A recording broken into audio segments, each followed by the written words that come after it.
Oi, o audiobook vai começar. Se você quiser nos ajudar neste projeto, por favor, entre em apoia.se/Carlos Eduardo Valente. Você também pode se inscrever em nosso canal do YouTube e tornar-se membro para ter conteúdos inéditos antes de qualquer outra pessoa.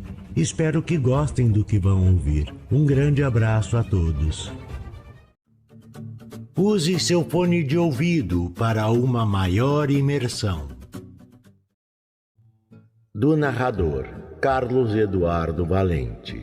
Contato carlão50@gmail.com.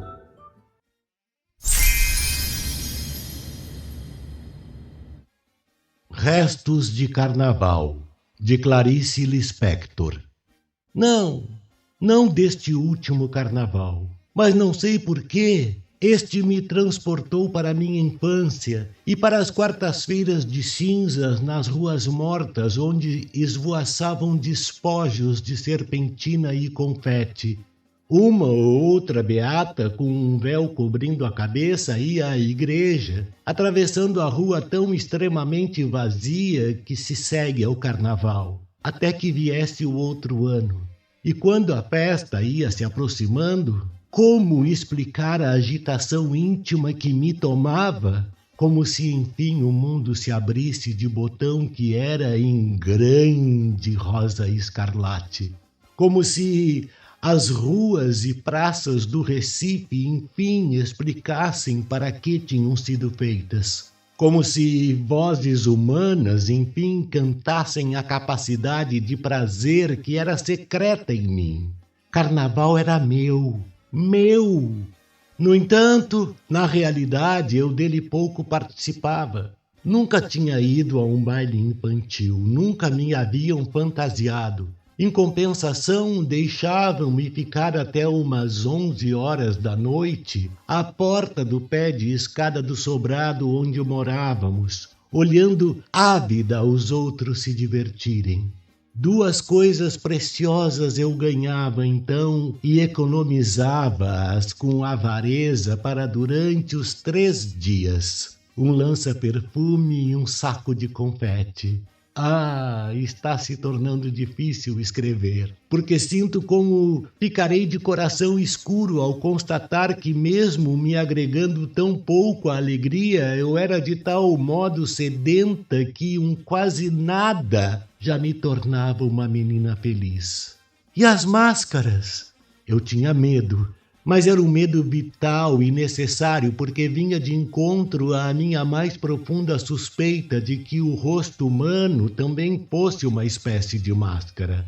À porta do meu pé de escada, se o mascarado falava comigo, eu de súbito entrava no contato indispensável com meu mundo interior, que não era feito só de duendes e príncipes encantados, mas de pessoas com o seu mistério.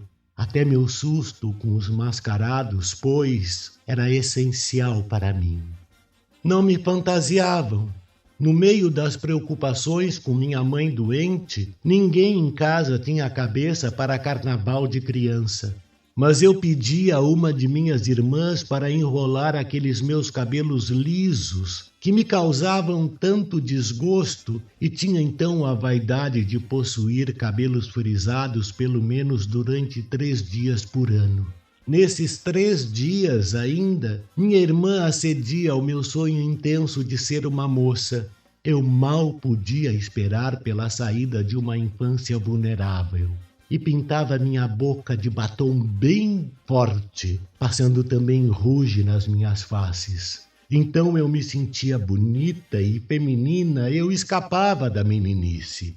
Mas houve um carnaval diferente dos outros, tão milagroso que eu não conseguia acreditar que tanto me fosse dado. Eu, que já aprendera a pedir pouco. É que a mãe de uma amiga minha resolvera fantasiar a filha e o nome da fantasia era no figurino rosa. Para isso, comprara folhas e folhas de papel crepom cor-de-rosa com as quais, suponho, pretendia imitar as pétalas de uma flor. Boquiaberta, eu assistia pouco a pouco a fantasia tomando forma e se criando. Embora de pétalas, o papel crepom nem de longe lembrasse, eu pensava seriamente que era uma das fantasias mais belas que eu jamais vira. Foi quando aconteceu, por simples acaso, o inesperado. Sobrou papel crepom, e muito. E a mãe de minha amiga, talvez atendendo ao meu apelo mudo, ao meu mudo desespero de inveja, ou talvez por pura bondade, já que sobrara papel, resolveu fazer para mim também uma fantasia de rosa com o que restara de material. Naquele carnaval, pois, pela primeira vez na vida eu teria o que sempre quisera. Ia ser outra que não eu mesma. Até os preparativos já me deixavam tonta de felicidade. Nunca me sentira tão ocupada. Minuciosamente, minha amiga e eu calculávamos tudo. Embaixo da fantasia, usaríamos combinação, pois se chovesse e a fantasia se derretesse, pelo menos estaríamos de algum modo vestidas. A ideia de uma chuva que de repente nos deixasse, nos nossos pudores femininos de 8 anos de combinação na rua, morríamos previamente de vergonha. Mas, Deus nos ajudaria. Não choveria. Quanto ao fato de minha fantasia só existir por causa das sobras de outra, engoli com alguma dor meu orgulho, que sempre me fora feroz, e aceitei humilde o que o destino me dava de esmola. Mas por que exatamente aquele carnaval? O único de fantasia teve que ser tão melancólico. De manhã cedo, no domingo, eu já estava de cabelos enrolados para que até de tarde o frisado pegasse bem. Mas os minutos não passavam de tanta ansiedade. Enfim! Chegaram 3 horas da tarde. Com cuidado para não rasgar o papel, eu me vesti de rosa.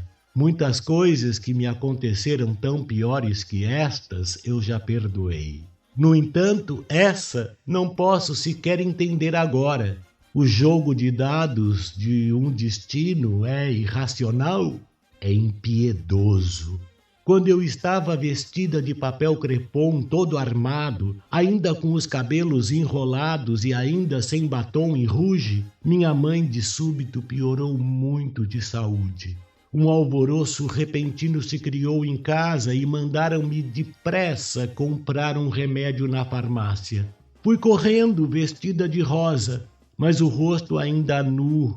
O rosto ainda não tinha a máscara de moça que cobriria minha tão exposta vida infantil.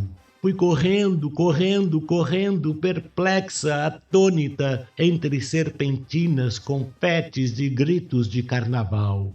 A alegria dos outros me espantava. Quando horas depois a atmosfera em casa acalmou-se, minha irmã me penteou e pintou-me. Mas alguma coisa tinha morrido em mim. E como nas histórias que eu havia lido sobre fadas que encantavam e desencantavam pessoas, eu fora desencantada. Não era mais uma rosa, era de novo uma simples menina. Desci até a rua e ali, de pé, eu não era uma flor. Era um palhaço pensativo de lábios encarnados. Na minha fome de sentir êxtase, às vezes começava a ficar alegre, mas com remorso lembrava-me do estado grave de minha mãe e de novo eu morria. Só horas depois é que veio a salvação. E se depressa agarrei-me a ela é porque tanto precisava me salvar. Um menino de uns 12 anos, o que para mim significava um rapaz, esse menino muito bonito parou diante de mim e numa mistura de carinho, grossura, brincadeira e sensualidade, cobriu meus cabelos, já lisos, de confete. Por um instante ficamos nos defrontando, sorrindo, sem falar. E eu então, mulherzinha de 8 anos, Considerei pelo resto da noite que, enfim, alguém me havia reconhecido. Eu era, sim, eu era uma rosa.